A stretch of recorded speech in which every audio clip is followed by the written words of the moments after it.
ఈ 8 వీక్స్లో ఏదైతే 4 weeks summer internship అయిన తర్వాత ఫీడ్బ్యాక్ ఒక మీటింగ్ వాళ్ళు కండక్ట్ చేయడం జరుగుతుందండి. మిడ్ టర్మ్ మీటింగ్ అంటారు. మీటింగ్ తర్వాత 8 వీక్ అయిపోయిన తర్వాత మీకు సర్టిఫికెట్, మీకు సబ్మిషన్, మీకు ఫీడ్బ్యాక్ అన్నీ కూడా 8 వీక్స్ తర్వాత అవుతుంది. దీనికి సంబంధించి ఏదైనా డౌట్ ఉన్నట్లయితే sip@iip.ac.in మెయిల్ ఐడి మీరు పంపించవచ్చు. ముఖ్యంగా ఇంకోటి ఏంటంటే హెచ్ఓడి సైన్ చేయాలి. 2 ఎల్ఓఆర్స్ ఉంటాయండి. ఎల్ఓఆర్స్ మీ ఫ్యాకల్టీ ఇష్టం వచ్చినట్టు రాయడానికి కుదరదు. ఎల్ఓఆర్స్ కూడా ఒక ప్రొఫార్మా ఇచ్చారండి. జనరల్గా ఎల్ఓఆర్స్కి ప్రొఫార్మా ఎవరో బట్ వీళ్ళు ఇచ్చారు ఐఐపీ వాళ్ళు. ఆ ప్రొఫార్మా క్లియర్గా ఆ వెబ్సైట్లో పెట్టాడు. ఆ 2 డౌన్లోడ్ చేసుకుని మీ ఫ్యాకల్టీని రిక్వెస్ట్ చేసి సంతకం పెట్టించుకోండి. హెచ్ఓడి దగ్గర సంతకం దేనికి అంటే మీకు బ్యాక్లాగ్స్ లేవు, డిసిప్లినరీ యాక్షన్ లేదని హెచ్ఓడి సంతకం పెట్టాలి. 2 లెటర్ ఆఫ్ లెటర్స్ ఏవైతే ఉన్నాయో ఆ ఫార్మాట్లో తీసుకెళ్ళి మీరు సంతకం పెట్టించుకోవాలి. ఇది బేసికల్గా ఇన్స్టిట్యూట్ ఆఫ్ నేషనల్ ఇంపార్టెన్స్ అండి, ఐఎన్ఐ అంటారండి. అందు గురించి వీటికి ఫీజు లేకపోతే ఇవన్నీ కొంచెం నేషనల్ ఇంపార్టెన్స్ ఉన్నటువంటి కాలేజెస్ కాబట్టి 2017 యాక్ట్ ప్రకారం ఈ కాలేజీ మనకు వచ్చింది minister of petroleum and natural gas సంబంధించిన గవర్నమెంట్ ఆఫ్ ఇండియా.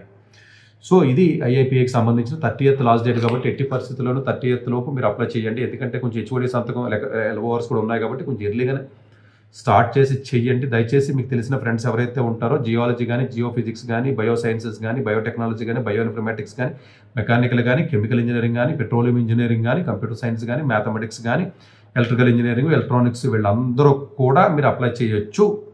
ఇబ్బంది ఏమీ లేదు. బీటెక్ అయినా, ఎంటెక్ అయినా, ఎంఎస్సీ అయినా, ఎంటెక్ అయినా కూడా 5 ఇంటిగ్రేటెడ్ కోర్సెస్ ఏవైతే ఉన్నాయో చేయండి. ఇది గోల్డెన్ ఆపర్చునిటీ అండి జనరల్గా.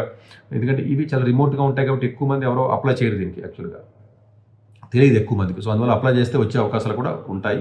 సో అది అకామిడేషన్ అవన్నీ ఎనీవే అక్కడికి వెళ్ళిన తర్వాత వాళ్ళ ఇస్తారు వైజాగ్ కాబట్టి అది ఇష్యూ ఉండదు అనుకోండి. అని it's not a big issue. Anyway thank you very much.